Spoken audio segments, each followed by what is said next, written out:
Like nothing you've ever seen before. You got something really impressive, like just hovering out there. What has become known as the Phoenix Lights. 30 feet above their head. All I know for certain is I believe that there was the disinformation campaign. The data speaks for itself. Plus, I have photographs. Lights over the airport in absolute uniform in a V shape, and I reported it. Like nothing you've ever seen before.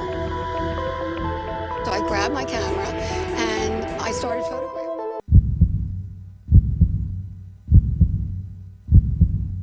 It was March 13, 1997, a typical Wednesday evening in Phoenix, Arizona. But little did the residents know something extraordinary was about to unfold in the skies above.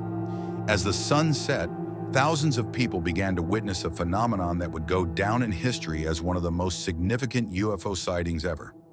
A massive V-shaped formation of lights appeared in the sky, stretching over a mile wide. The object was so massive that it blocked out the stars behind it, leaving onlookers in awe. He was driving home from work when he saw a thing shining in the sky. It was huge with lights on it. He couldn't believe his eyes. He was convinced that it was something that was manufactured, that it was intelligently controlled, and that it was not any kind of aircraft that he's familiar with. The government quickly responded, attributing the sightings to flares dropped by A-10 Warthog aircraft from the nearby Luke Air Force Base.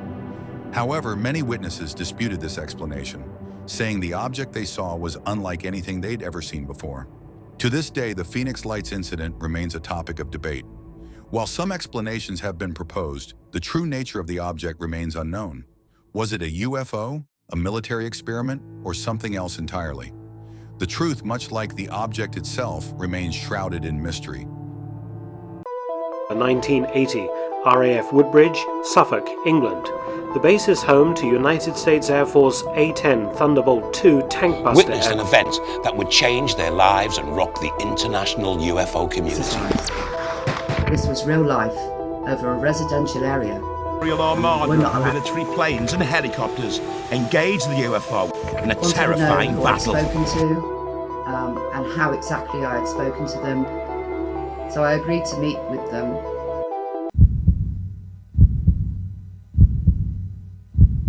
In December 1980, deep in the quiet woods of Suffolk, England, something strange happened, something that has never been fully explained. This is the story of the Rendlesham Forest Incident, often called Britain's Roswell. It involves military witnesses, official documents, and a mystery that remains unsolved to this day. Just after midnight on December 26th, U.S. Air Force personnel stationed at RAF Woodbridge spotted strange lights descending into the forest. Thinking it might be a downed aircraft, a small group went to investigate. What they claimed to see was unlike anything they'd ever encountered. A glowing object, metallic and triangular in shape, hovering just above the ground. It had strange symbols etched into the side.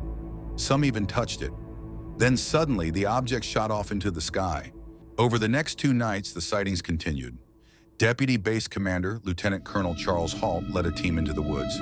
He recorded the event in real time on a handheld recorder. In his own words, they saw a red light moving through the trees and beams of light shooting down from the sky. Radiation readings taken from the site were reportedly higher than normal. This wasn't just a rumor, it was documented. Was it an alien encounter, a top-secret military experiment, or something else entirely? Despite investigations, interviews, and media coverage, the Rendlesham Forest Incident remains unexplained.